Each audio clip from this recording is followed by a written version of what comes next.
ನಮಸ್ಕಾರ ಬಂಧುಗಳೇ. ಎಂಥ ಕಚಡ ವ್ಯವಸ್ಥೆಯಲ್ಲಿ ಇದೀರಂದ್ರೆ, ಎಂಥ ಕಳ್ಳರು ಎಂಥ ಭ್ರಷ್ಟರು ನಮ್ಮನ್ನ ಆಳ್ವಿಕೆ ಮಾಡ್ತಾ ಇದ್ದಾರಂದ್ರೆ ನೋಡಿ, ನಮ್ಮ ತೆರಿಗೆ ಹೆಂಗ್ ಫೋಲ್ ಆಗ್ತಾ ಇದೆ ಅಂದ್ರೆ ಒಂದು ಉದಾಹರಣೆ ಕೊಡ್ತೀನಿ ನೋಡಿ. ಇದನ್ನ ಕಟ್ಟಿ ಎಷ್ಟು ದಿನ ಆಗಿರ್ಬೋದು ಗೊತ್ತಾ? 6ನೇ ತಿಂಗಳಲ್ಲಿ ಸ್ಟಾರ್ಟ್ ಮಾಡಿದ್ರು. 10/6/2025 ಆರಂಭ ಮಾಡಿರೋದು. ಯಾವುದೋ ಒಂದು ಸಣ್ಣ ಮಳೆಗೆ ಇದು ಬಿದ್ದೋಗಿದೆ ಅಂದ್ರೆ ತೋರಿಸಿದ್ರು ನೋಡಿ. ಯಾವುದೋ ಒಂದು ಸಣ್ಣ ಮಳೆಗೆ ಬಿದ್ದೋಗೈತಂದ್ರೆ ಎಂತ ಕಚಡ ವ್ಯವಸ್ಥೆಯಲ್ಲಿ ಇದೀರಿ ಅಂದ್ರೆ ನಾಚಿಕೆ ಆಗ್ಬೇಕು ರಾಜಕಾರಣಿಗಳಿಗೆ, ಅಧಿಕಾರಿಗಳಿಗೆಲ್ಲ. ನೋಡಿ, ಕಟ್ಟಿ ಒಂದು 3 ತಿಂಗಳು ಆಗಿಲ್ಲ, ಹೇಳ್ಕೊಳಕ್ 3 ತಿಂಗಳು ಇಲ್ಲ ನೋಡಿ. ಸುಮಾರು ಅಷ್ಟು ದೂರ ಬಿದ್ದೋಗೈತೆ. ಸಾಕಿ ಕಡೆಗಿಡಿ ನೋಡಿ, ಸುಮಾರು ಒಂದು 100 ಮೀಟರ್ ಚರಂಡಿ ಬಿದ್ದೋಗೈತೆ. ಕಟ್ಟಿ ಒಂದ್ ತಿಂಗಳು ಆಗಿಲ್ಲ ಕರೆಕ್ಟ್ ಆಗಿ. ಇಂಥ ಕಚಡ ನಾಲಾಯ ಕಳ್ಳರ ವ್ಯವಸ್ಥೆಯಲ್ಲಿದೆ. ನಮ್ಮ ತೆರಿಗೆ ನೋಡಿ ಹೆಂಗ್ ಫೋಲ್ ಆಗ್ತಿದೆ. ಕಳಪೆ ಕಾಮಗಾರಿ ಮಾಡೋದು, ನಾಚಿಕೆ ಮಾನ ಮರ್ಯಾದೆ ಇಲ್ದಿರ್ತಕ್ಕಂಥ ರಾಜಕಾರಣಿಗಳು, ಈ ಅಧಿಕಾರಿಗಳು. ಬನ್ನಿ, ಅದ್ರ ಖರ್ಚು ವೆಚ್ಚಗಳು ಎಷ್ಟಾಗೈತೆ ಬನ್ನಿ ನೋಡೋಣ. ಯಾವ ಅಪ್ಪನ ದುಡ್ಡು ಇದು? ಯಾರ ಅಪ್ಪನ ದುಡ್ಡು ನೋಡಿ. ಯಾವ್ದೋ ಒಂದು ಸಣ್ಣ ಮಳೆಗೆ ಒಂದು ಚರಂಡಿ 3 ತಿಂಗಳಾಗಿಲ್ಲ ಕಟ್ಟಿ ಆ ಚರಂಡಿ ಬಿದ್ದೋಗೈತಂದ್ರೆ ಎಂತ ಇವ್ರಿಗೆಲ್ಲ ಏನ್ ಅನ್ಬೇಕೋ ಗೊತ್ತಿಲ್ಲ ನೋಡಿ. ಅಂದಾಜು ವೆಚ್ಚ ಏನೋ 4 ಲಕ್ಷ, 3,99,512 ರೂಪಾಯಿ. 3,99,512 ರೂಪಾಯಿ ಖರ್ಚಾಗೈತೆ.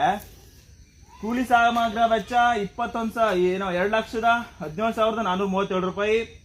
ಈ ನೋಡಿ, ಇಂಥ ಕಚಡಗಳು, ಇಂಥ ನಾಲಾಯಕಗಳು ನಾವು ಆಯ್ಕೆ ಮಾಡಿಕೊಂಡು ಇಂಥ ಪರಿಸ್ಥಿತಿ ಬಂದ್ಬಿಟ್ಟೆ ನೋಡಿ. ಯಾವನಪ್ಪ ನಾವು ದಿನ ತೆರಿಗೆ ಕಟ್ತೀರಿ, ದಿನ ಯಾವುದೇ ಒಂದು ವಸ್ತು ತಗೊಂಡು ದಿನ ತೆರಿಗೆ ಕಟ್ತೀರಿ. ಇವ್ರಿಗೆ ನಾಚಿಕೆ ಇಲ್ಲ, ಮಾನ ಮರ್ಯಾದೆ ಇಲ್ಲ. ಇಂಥ ಕಳಪೆ ಕಾಮಗಾರಿಗಳು ಮಾಡ್ಬಿಟ್ಟು ನೋಡಿ. ಯಾಕೆ ಎಂತ ಹೆಚ್ಚು ಇವ್ರಿಗೇನು ಹೊಂಚೋದೇ ಇಲ್ವಾ? ನಮ್ಮ ಜನಗಳು ದುಡ್ಡು ತಿಂತಾ ಇದ್ದೀನಿ, ಜನಗಳದು ಏನೋ ಈ ಜನಗಳು ಅಮೇಧ್ಯ ತಿಂತವ್ರು ಇವರೆಲ್ಲ. ನಾಚಿಕೆ ಇಲ್ಲ, ಮಾನ ಮರ್ಯಾದೆ ಇಲ್ಲ ನೋಡಿ. ಕಟ್ಟಿ ಒಂದು ಯಾವ ತಿಂಗಳು 6ನೇ ತಿಂಗಳು ಕಟ್ಟಿರೋದು, 2025 6ನೇ ತಿಂಗಳಲ್ಲಿ ಕಟ್ಟಿರೋದು. 8ನೇ ತಿಂಗಳಿದು 2 ತಿಂಗಳು ಆಗಿಲ್ಲ. ಆವಾಗಲೇ ಈ ಚರಂಡಿ ಬಿದ್ದೋಗೈತೆ. ನಾಚಿಕೆ ಇಲ್ಲ, ಮಾನ ಇಲ್ಲ, ಮರ್ಯಾದೆ ಇಲ್ಲ ನೋಡಿ. ಇದ್ರದ್ದು ಈ ತರ ಯಾವನ ಸಂಬಂಧಪಟ್ಟ ಅಧಿಕಾರಿಗಳು ನಿಮಗೆ ಇದಿದ್ರೆ, ಒಂದು ಬದ್ಧತೆ ಇದ್ರೆ, ನಾಲಾಯಕತೆ ಇದ್ರೆ, ನಾಚಿಕೆ ಇಲ್ಲ, ಮಾನ ಮರ್ಯಾದೆ ಇಲ್ಲ, ಏನೂ ಇಲ್ಲ ನಿಮ್ಗೆಲ್ಲ. ನೀವು ಒಬ್ಬ ಅಧಿಕಾರಿಗಳ ಇವೋ ಯಾವನ್ ಇವೋ ನೋಡಿ. ಇಂಥ ಕಳಪೆ ಕಾಮಗಾರಿಗಳು ಮಾಡಿ ನಾಲಾಯಕಗಳು ನೀವೆಲ್ಲ.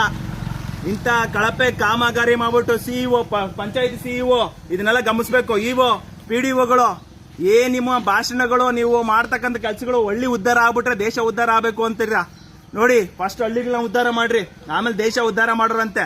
ಇಂಥ ನೋಡಿ ಇವೋ ಈ ಸ್ಥಳಕ್ಕೆ ಬರಬೇಕು. ಈ ಕೂಡಲೇ ಸ್ಥಳಕ್ಕೆ ಬಂದು ಇದನ್ನ ಏನ್ ಮಾಡ್ತಿರೋ ಗೊತ್ತಿಲ್ಲ, ಇದನ್ನೆಲ್ಲ ಕಂಪ್ಲೇಂಟ್ ಮಾಡ್ತೀನಿ ನಾನು. ಇವಾಗಲೇ ಕಂಪ್ಲೇಂಟ್ ಮಾಡ್ಬಿಟ್ಟು ನಿಮ್ಮ ಮೇಲೆ ಯಾರ್ಯಾರು ಆಕ್ಷನ್, ಯಾವನ ಕಾಂಟ್ರಾಕ್ಟ್ ಇದಿರೋ, ಯಾವನ PDOಗಳು ಇದಿರೋ, ನಿಮ್ಮ ಮೇಲೆಲ್ಲ ಯಾರ ಸದಸ್ಯರಿದಿರೋ ನಿಮ್ಮೆಲ್ಲ ಕಂಪ್ಲೇಂಟ್ ಆಗಬೇಕು ನೋಡಿ. 39 ಲಕ್ಷ ಏನೋ 3 ಲಕ್ಷ 4 ಲಕ್ಷ ಹತ್ತತ್ರ ಯಾವನ ಅಪ್ಪನ ದುಡ್ಡು ಇಲ್ಲಿಂದ ಅಲ್ಲಿವರೆಗೂ 4 ಲಕ್ಷ ಅಂತೆ.